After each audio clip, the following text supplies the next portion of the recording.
Yuba City football rivalry heats up as the Mayor's Cup looms, but first, a rollover accident along Highway 70. I'm Laura Vandermeer, and here's your ADTV Webcast for Thursday, November 1st, 2012. A West Sacramento man was taken to Rideout Regional Medical Center this morning after his vehicle rolled off of Highway 70 north of Marysville. 64-year-old Monty W. McCrae received minor injuries and was listed in good condition. He was heading north around 9:45 a.m. in a blue Jeep Wrangler sedan when it went off the east side of the roadway and rolled at least once. The vehicle landed on its wheels in an empty, muddy field near Ramirez Road.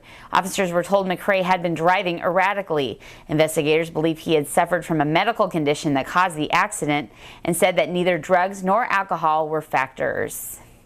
In other news today, Sutter County is looking at fees for its boat launch ramps again, with a study session set for Monday evening. However, the fees themselves aren't being adjusted, but county supervisors will talk about measures to make two of the ramps at Boyd's Pump and at Tisdale Weir better protected against break-ins. One boater, however, said he's doubtful of the proposed security measures, and there's also need for dredging at one of the ramps. We'll keep you updated on those developments. And the Yuba City Honkers and the River Valley Falcons are getting ready for the 7th annual Mayor's Cup tomorrow night at Honker Stadium. AD sports writer Jimmy Graben met up with the Falcons coach, Brandon Asher, about his team's prospects. And confidence-wise, you guys are coming to this game with a win against Yuba City last year, a big win, first win over the Honkers. So talk about how that kind of gives these kids some confidence going into the game, knowing that the kids in the past have done this before. You know, Yuba City has a good football team this year. I mean, not taking anything away from them, but, you know, these kids, they've played with them. You know, they played, we talk all the time, they've played with these guys since Pee-wees, Pee-wee football. And so, I mean, our group of kids, they're confident they can play with these guys. They're a good football team, but we believe we are too. And, right now we hold the Mayor's Cup, and we're going to do everything we can to keep it. And the kids, like I said, if they show up Friday and work hard and get after it, I think we have a good shot. What's kind of the coolest thing about this rivalry? You mentioned the kids growing up playing together. What do you enjoy most about when these two teams play each other? You know what I've told, everybody I work with at the school and whatnot, and everybody said, you know what, no matter who wins that game, it's just a fun atmosphere. I've told them come out Friday night, whether it's at RV, Yuba City, wherever, you come out and you watch a game, and it's a fun atmosphere. You root for your team, and that's what it's about. It's about the kids fighting out up there on that football field, and it's, like we said last year, both John and I, if the kids are fine, if the other people would grow up, we'd be okay. So, it's let the kids play Friday night, have fun, come out and watch it because it's going to be a blast, and that's kind of what we're looking at. And the Falcons broke a 5-game winning streak by Yuba City in the Mayor's Cup last season with a 34-29 victory at Falcon Stadium. If Yuba City wins the game, they will be the outright Tri-County Conference champions. And if River Valley wins, they will earn a share of the TCC title with Yuba City and Intercom High School in Sacramento.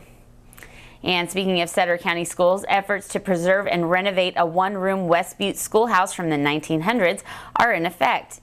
AD staffer Andrew Cummins chatted recently with Mike Hubbard from the Middle Mountain Foundation about that project. We're here in the old West Butte School on Pass Road on the southwest corner of the Sutter Buttes. Those of us that are involved with this remodeling project, with this restoration project, we come in here and we see in our minds what we think we'd like it to be. And we see it as an old classroom like it looked about 80 years ago. And it's just a piece of history. It's a part of our history, it's a part of our heritage, part of the Sutter Buttes, and it's an important part of the community the Sutter Buttes are. And it's something that we feel needs to be preserved. This was used as a residence from 1944 until about 10 years ago. And so it's actually been used as a residence longer than it was used as a school. But it was a one-room school. It was built in 1909. Prior to that, there had been a school here since about the 1860s.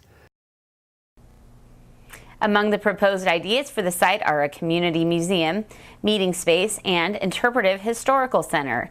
You can read that story in an upcoming edition of the Appeal Democrat. And in tomorrow's paper, reporter Ryan McCarthy will have an update on the medical marijuana ordinance in Live Oak, including costs of a legal bill to defend the city's ban. Also, features editor Susan Benitez talks to a Marysville artist who's a part of the Sacramento Arts Festival this weekend. That's your ADTV Webcast for Thursday, November 1st, 2012. For updates on these stories and more, go to AppealDemocrat.com or pick up a copy of the AD, your Yuba Sutter news leader, at your favorite newsstand.